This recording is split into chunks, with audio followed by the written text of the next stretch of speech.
Puluhan warga di Jalan Faki Usman, Lorong Sei Goreng 1, Kecamatan Seberang Ulu 1, Palembang pada Jumat pagi digegerkan peristiwa penusukan sepasang kekasih.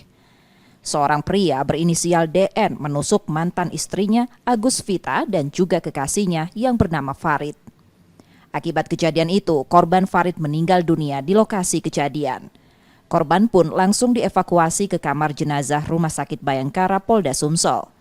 Sedangkan korban Agus Vita kondisinya kritis dan tengah menjalani perawatan intensif di Rumah Sakit Bari Palembang. Menurut keterangan korban, awalnya korban dan kekasihnya hendak pulang usai berbelanja di pasar. Namun sampai di lokasi, keduanya dicegat oleh pelaku dan langsung ditusuk pelaku. Kedua korban sempat berlari meminta pertolongan warga, namun salah satu korban meninggal dunia di lokasi kejadian. Motif dari penusukan sendiri lantaran pelaku cemburu dengan kedua korban yang hendak menikah. Oh, Ayu ini mau nikah sama orang? Iya. Sudah nikah tuh belum? Belum. Oh, baru rencana? Rencana minggu ini mau nikah. Oh. Jadi dia kabar kalau aku mau nikah. Jadi dia dari aku, terus dia dendam sama aku. Kejadian itu pinggir jalan pas pulang dari pasar.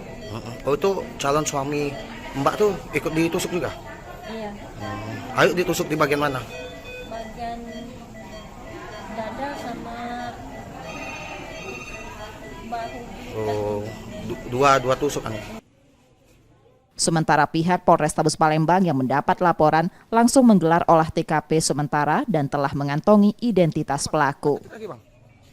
Kami menerima laporan adanya terjadi penganiayaan yang mengakibatkan dua korban, satu meninggal dunia, satu luka-luka. Untuk kronologi sendiri kami sedang dalam proses penyelidikan, tetapi untuk pelaku identitasnya sudah kami kantongi dan saat ini tim opsional kami sedang melakukan pengejaran terhadap pelaku. Korban mengalami luka tusuk apa, Bang? Ini masih kami lihat dulu karena masih menunggu hasil visum dari dokter. Yudi Kiswanto, Kompas TV, Palembang, Sumatera Selatan.